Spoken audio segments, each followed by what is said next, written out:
प्रार्थना एक अद्भुत शक्ति का स्रोत है। प्रार्थना तो बहुत लोग करते हैं, पर ऐसा क्यों है कि सबकी प्रार्थना पूरी नहीं होती? कारण स्पष्ट है।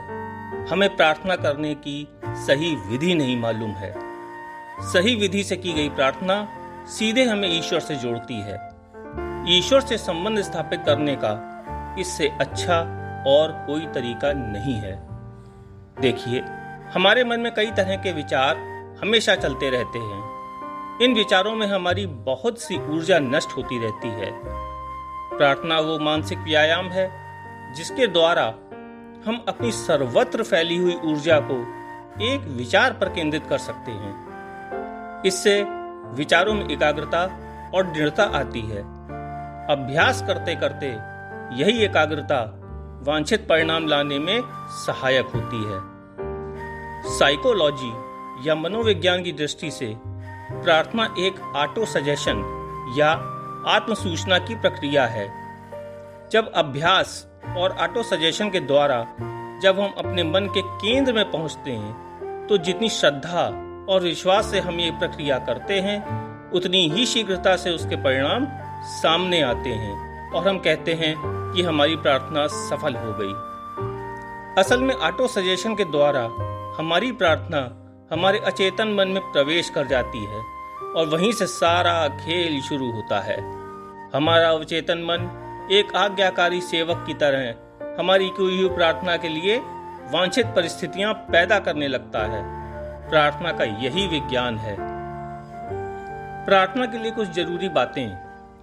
पहला है श्रद्धा और विश्वास। अगर आपको अपनी बात पर, यानी जो भी आपको चाहिए, विश्वास नहीं है, तो वो प्रार्थना बेकार चली जाएगी। ऐसा इसलिए होगा कि आपकी प्रार्थना या ऑटो सजेशन आपके अवचेतन मन में कोई भी गहरा प्रभाव नहीं डाल पाएगी और नतीजा ये होगा कि आपका अवचेतन मन उस विचार को एक साधारण विचार की तरह एक कोने में डाल देगा। वैसे भी बगैर श्रद्धा और विश्वास के जब कोई छोटा सा कार्य भी पूरा नहीं हो पाता, तो फिर प्रार्थना तो एक उच्च कोटि की साधना है। दूसरा है एकाग्रता। प्रार्थना का बेस एकाग्रता ही है। इसी शक्ति के द्वारा आप कई विचारों में बिखरी हुई अपनी शक्ति को किसी एक विचार पर केंद्रित कर सकते हैं ताकि सत्परिणाम आ सकें। तीसरा है प्रेम और आदर। प्रार्थना हम ईश्वर से ही तो करते हैं, वो भी कुछ पाने के लिए।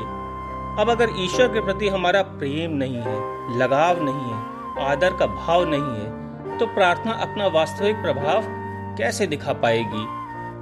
जब आप प्रेम और आदर भाव से प्रार्थना करते हैं, तो आपकी प्रार्थना में वो आकर्षण पैदा होता है जो आपको मनोवांछित फल दिला सके।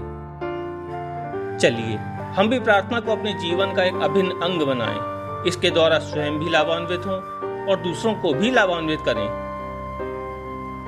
कृपया लाइक, शेयर एवं सब्सक्राइब करें। धन्यवाद।